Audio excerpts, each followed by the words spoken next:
tak tahu coklat lah mahal ni. Pia. Pia. Pia. Sini coklat gua. Dengan jual ni Pia. Jual lah dah. Ha? Jual lah lai. Yo, ada gak Pia? Nambah beli amih ya. Kecil. Kadang-kadang kau ketik amih Pia. Betul nak nyium Pia dah. Amih lalu. Ambil lah ya. Mahal kini mana? Ni mahal aku ada jamu aku dulu plastik dah. Aku lah kali yang kecil dengan jual dah Pia. Pek panis lah. Ikut kan panis ko. Panis ikut. Siapa tadi lewat tu cakap ngecek je. Syah. Tak lewat tadi macam coklat dah. Macam macam ngecek. Suruhnya mau coklat dalam tabik. Masalahnya. Orang sakit jiwa mungkin nak. Nak tahu lah. Entah saya sia cakap menyembah je.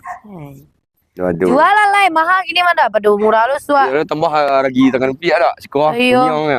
Nak aku ikut sih. Itu coklat dulu tu. Beli nak. Lah lama. Lama. Tambah biar kadang-kadang ada orang tu dah. Ya. Pergi balik kadang-kadang kan. Ayo. Kena ingat nama Pia kan. Ni. Dia udah nak ingat nama mah. Ni ya tu mana? Udah kan nak ingat kan. Iyo kan Ya. Iyo le bala Pia tu. Ni. Namun naik udah naik lah tu. Tu berapa lama kau kan dijual? 2 hari lah kadiang. Bisa ikut lah aku lah kadiang dengan jual. Dia Pia aku. Berapa segi kau bang? Biasanya. Ikut Pia 1,000 sekilo. Tu nak di rumah ni dalam dolar gudang. 100,000 Seri juga ni Pia. Tu aku ni kan tak mau mana ni dah janjian ambil Pia ni. Buah coklat lah ada dia. Dah ambil tadi situ ah. Tak ada lah dah. Tak ada lah tunggu dekat 2 hari lah aku dia boleh ambil. Allah ya. Jangan melamun ada. Indak mah Nikol lah dapet ambil ke Pia. Ramai Sampai baralik pakai amih kadang-kadang kan. Dia kadang dia. Kadang dia.